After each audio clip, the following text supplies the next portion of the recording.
Hi, and welcome back to another year of Ask Your Pastors as we launch in. Mike and I want to start the year off with this topic. Uh, are New Year's resolutions a worthwhile thing for Christians to adopt, to make?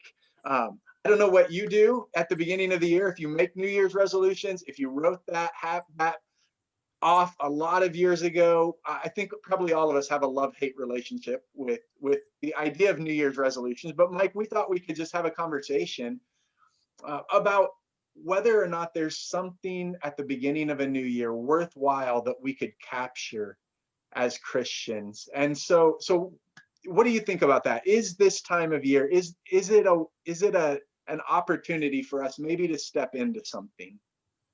Yeah, Donnie, I think I definitely agree that I have a love-hate relationship with resolutions for sure. I'll talk more about that in a little bit, but to answer your question, yeah, I think if you talk about spiritual practice or spiritual formation activities, that we've talked about that before here on Ask Your Pastors, and one of the practices is daily examine, which is where you just reflect for 2 to 3 minutes on your day for where the Lord was in your day. Can you see that? And so I think the beginning of the year is a great time to do more of that big picture. Like, can I reflect on the trajectory of my life, and what I feel like God's calling me to, and then is my practice living up to or living into where God's calling me? So I think it's actually a great time to do some examine, where we just ask the questions about where's God acting and moving in my life. Yeah.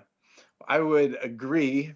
Throw in my little bit here. I actually really love the beginning of a new year and even new seasons. As the seasons, I love that we live um, in a place where we have seasons, and you feel the difference of a new season, even whether it's coming into a new school year and you feel like, okay, what's this school year? What do I, or the summer season, or it gives you an opportunity to pause and reflect and reset yourself and think about, okay, what has been and what do I want to come in this next season? Are there things I want to give myself to that I've not been giving myself to, or things to let go of? It's just an opportunity, like you said, to be reflective, to be thoughtful about who I am, what I want to aim for. Are the things in my life leading me into what God has called me into? Are there? It's just a great way to think intentionally about the course of your life. Uh, that that's exciting to me. To some people, that's terrifying. And so that's where we get into this whole idea of kind of the hate relationship with whether New Year's resolutions. You and I aren't talking so much about New Year's resolutions. I Right. think what we have Right. in mind is a little bit of a different thing. And so maybe we can flesh that out a little. But where's the hate side of the relationship come from? If we see the good side, okay, I could see how it could be good to be thoughtful, to examine my life, to think about what I want to focus on. And yeah, but I hate it because of.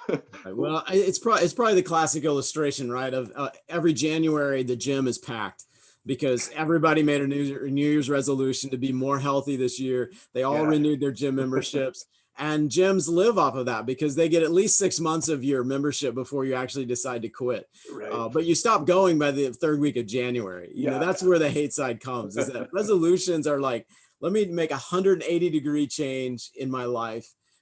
This is what I don't like, and so I'm going to do something that's going to change it. yeah, And then we just have no feet, no practical steps that get us there.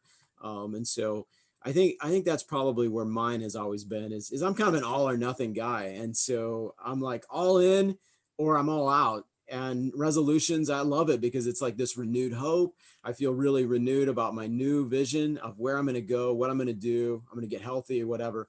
But it doesn't line up so much in the day to day. And I think that's where you and I are wanting to take yeah. this, is to move into just what happens day to day, right?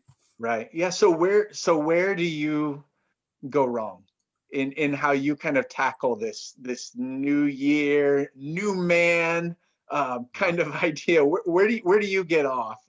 That Uh, that that that doesn't work out so well for you, and maybe what's the corrective? We had some really helpful, just some conversation just before this where I yeah. liked what you were saying. So maybe share a little bit of your experience and how you're beginning to think about it a little differently. So my experience would be, let's take the gym illustration.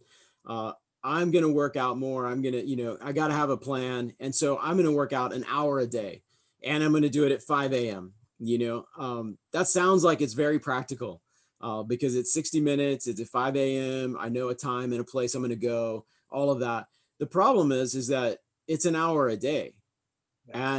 And then if I can't find the hour because I oversleep, what happens? And so I'm finding that I'm having to adjust to, well, what about 30 minutes? What if I just do 30 minutes of activity, or prayer?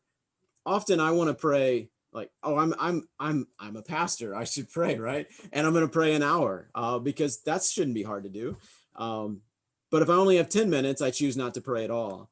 And so just thinking about that, just going, it would be better to spend 50 days praying 10 minutes each day, and consistency, over 60 minutes a day, but then not actually get to it 4 days out of 5. Right. And I think that's where most of the time my resolutions tend to go, Yeah. is I've made them too big, and it sounds great when you're telling people your new resolution, Yeah. I'm going to do this.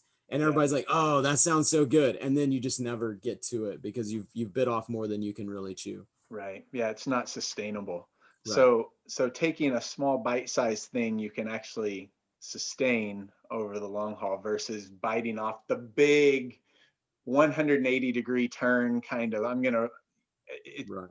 that you just can't keep up with that. So talk to me about this idea of changing by 1%. Let's talk about habits a little bit, and Yeah. the idea of a habit, like moving from the idea of I'm going to make a New Year's resolution to, is there a habit that I might adopt, some small practice? Uh, what do you think of that idea?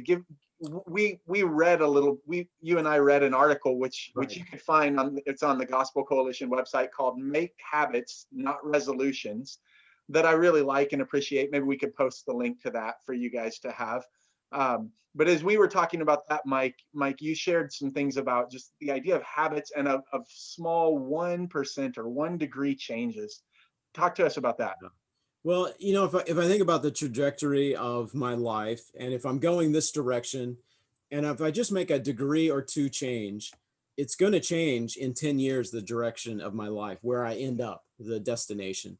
Um, and I think so often we want to do that 180-degree, we want to see a big radical change. Um, but what that does is it says then I have to reject something in my life, but most of us aren't ready to like totally reject this thing over here in our life. But Right. we just need to make an adjustment. And so if it's, let's say I would like to spend more time with my wife, this year. Um, you know, so actually at Christmas, we actually gave each other dating gifts. So she gave me a book. I gave her a book, called The Dating Challenge. And basically, it's an adventure date, 52 of them. And then she subscribed to a date night for me. And so I get a little box and it says, here's your date night. And you open it up and it just tells you what to do. And so we're intentionally scheduling those. It doesn't radically shift our marriage, but it gives us a very concrete, practiced way to spend time together that's not entertained by TV. It's not entertained by social media. We don't have our phones. We're focused on each other around an activity. Yeah, that's really good. So here's one of my pitfalls. I tend to live in the realm of my idealism, where I've got kind of in the clouds, like my head in the clouds, like big ideas about the idea. I want to be a more loving dad this year. I want to be a more loving husband. That's my goal. And as Rebecca and I are talking about it, because we do some things together at the beginning of the year, we're just some reflection on our lives to help us set our course. And always what she says back to me is, that's great. What's that actually going to look like on the ground? And when are you going to do that? Like, and I'm like, no, I'm just going to really focus on loving better, or, and she's always pushing me towards let's make this practical, because she knows that my idealism will go nowhere unless I put boots on it, on the Right. ground. Right. So that's really good. You've got your practical little thing that you're building in to do that. I think that's the value of habits. Resolutions are kind of this big thing. We bite off a whole lot, and it's gonna do a 180 turn, change our whole lives, versus I'm going to adopt this habit. I'm gonna, whether it's daily or weekly or monthly, whatever the rhythm of it might be, but I'm gonna build this habit into my life that will just give me an opportunity to be formed into the kind of person that God has called me to be formed into a person who loves God Right. and loves neighbor. Yeah. Um, So, hey, Donnie, one of the things that you and I were chatting about earlier that I thought was just super helpful in this area is just sometimes we're always thinking about what do we have to add into our life, but you were yeah, talking about something about making an exchange, giving God yeah, something maybe. And so, yeah. what's that look like habit wise? Yeah, well, so one of the things that we've been doing as a family, we've done this. I think this may be year number 4 now. So we've done it the last 3 years. If I remember right, Phil had given a sermon towards the end of the year a few years ago, and he said something that sparked an idea in my head. It was simply an idea that, is there something that you might trade with God? Maybe you want to give God your anxiety and then receive from him his peace, or give him your, I think he listed a few things like that, just this idea of making an exchange or a trade with God. And it got me to thinking, what if we as a family asked God what we might trade with him this coming year, and kind of bring God into this process? Sometimes in this process of kind of new year, what do I want to do? What do I want to become? How am I going to make myself better? Um, I thought, what if we actually ask God into that process? God, what are you wanting to do in our lives in this coming year? What do you have for us? So what that looked like for us is, we at dinner one night, I said, hey, we're going to put on a song and we're going to ask God what gift he has for us in this year. What thing we might want to give to him, whether it's a struggle, fear, anger, something that we want to say, God, I want to give this to you. And then what gift do you have for me? And so we did what we just call listening prayer, Mhm. uh, where we all, during that song, we just listened and we encouraged the kids. Our kids are fairly young.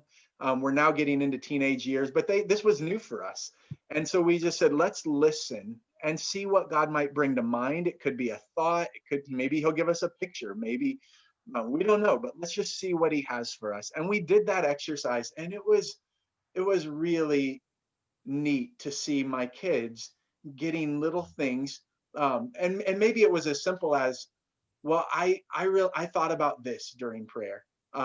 Like I think our daughter at the time maybe said something about, I just kept thinking about babies. She just loves babies. She loved baby dolls. And so we're like, that's great. You know what? Let's just make that our prayer this year for you, that God would develop that heart of kindness that cares for others like a mother cares for babies.